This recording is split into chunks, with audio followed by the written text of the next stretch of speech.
And earlier today, he sat down with our Todd Lewis.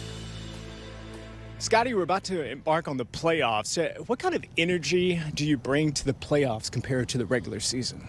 Well, I think it's exciting to be here in the playoffs. Making it to the playoffs means you had a great body of work over the course of the regular season, and you want to finish off the year the right way and play well in the playoffs. What do you take more pride in, being the Comcast Business Top 10 winner, winning the regular season, or winning the FedEx Cup? How do you compare those two?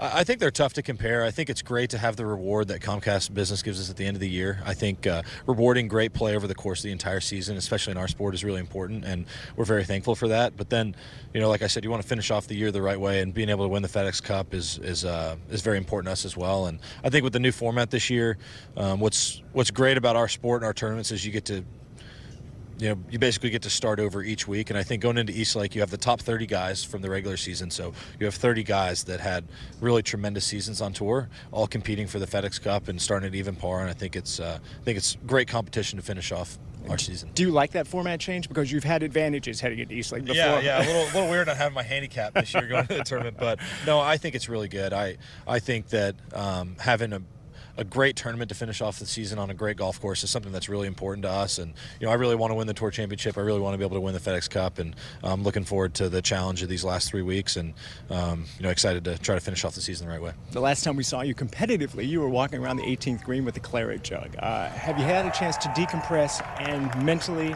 physically get ready for this playoff run? Yeah, I had 2 weeks off. Got home, got some rest. We did some celebrating at home, which was really fun. Kind of took that first week to myself, and then I took a couple days also at the beginning of last week for myself as well, and had some good time with the family, got to relax at home and try to rest and get ready for these 3 weeks. Like I said, it's the end of the year. It's been a great year, so I'm a bit tired, but like I said, I'm excited to be here, excited to be playing the playoffs, and excited to try to finish off the year. One thing we did see you do after winning the Open was go to New York for the premiere of Happy Gilmore 2. For those who have seen that great movie, Scottie's in it. And from what I've read and heard, you may be the leading candidate as best player actor out there. Did you naturally come across being a thespian, a great actor, or is that something you had to learn? Well, great actor, yeah. I think, first, it was really fun being able to film that movie. I can't believe how good of a job they did. I don't know if I had low expectations going into the movie or something like that. It's so hard to follow up such a great movie, especially when it's a comedy. Yeah. And everybody expects for it. I don't know, but we went to the premiere. The movie was tremendous. I thought a lot of the golfers did great. I thought Will Zalatoris was hilarious. His character cracked me up. Xander cracked me up as well. I think the guys just did such a good job. And Adam Sandler and his team, they did such a good job of helping us feel relaxed on set. We had fun. The real actors were very patient with us, trying to learn this whole deal, and they just did a really good job of making us feel comfortable. We had a lot of fun doing it. By the way, he's got some comedic chops, I can tell you. I've walked a lot of practice rounds with you. I do want to touch on something else, though. Obviously, with your great play, with being in that movie, you are becoming more popular, more visible, more recognizable. Does that make you feel comfortable? And if not, how do you manage that?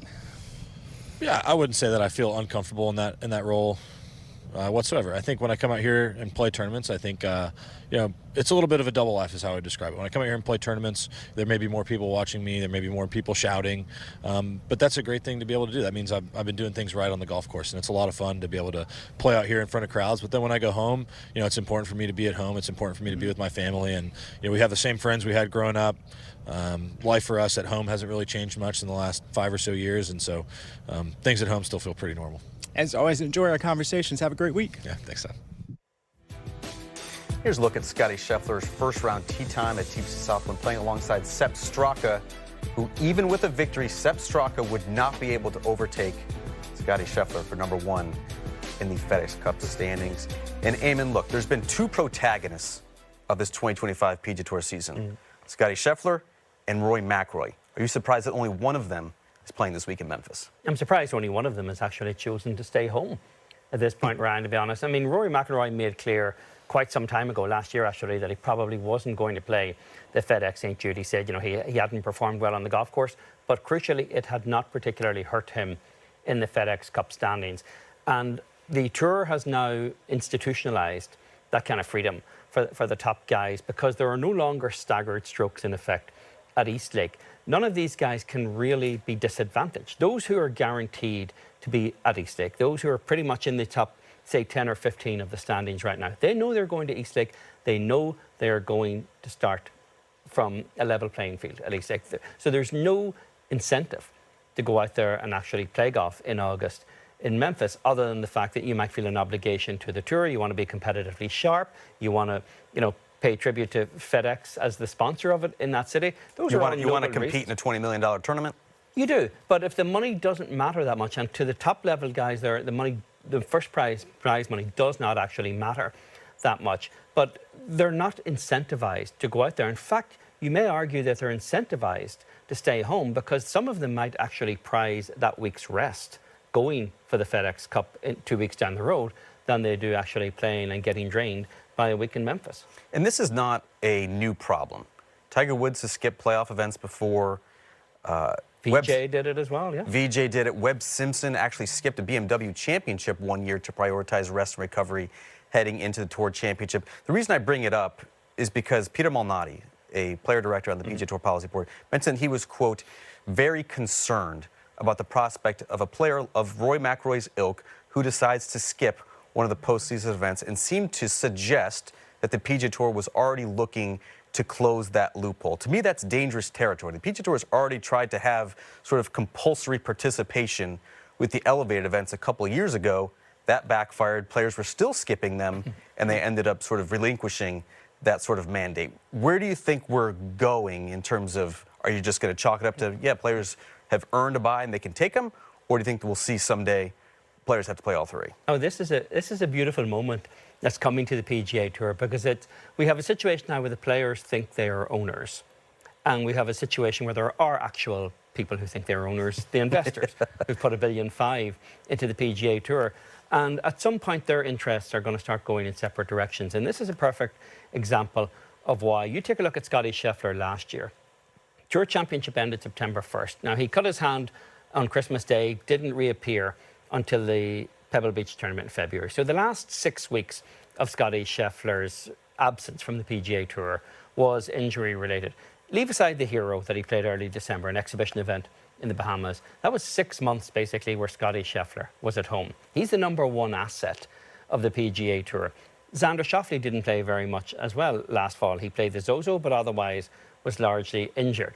These guys have the right, under the rules now, to play whenever and wherever they want. It is not compulsory at all. And I don't see the players voting to make it compulsory. Now, the investors and owners of the PGA Tour, for the sake of their business, would probably like it to become so, because you could argue that's literally the only thing LIV has gotten right, is the idea of contracting the talent. So you can guarantee the product.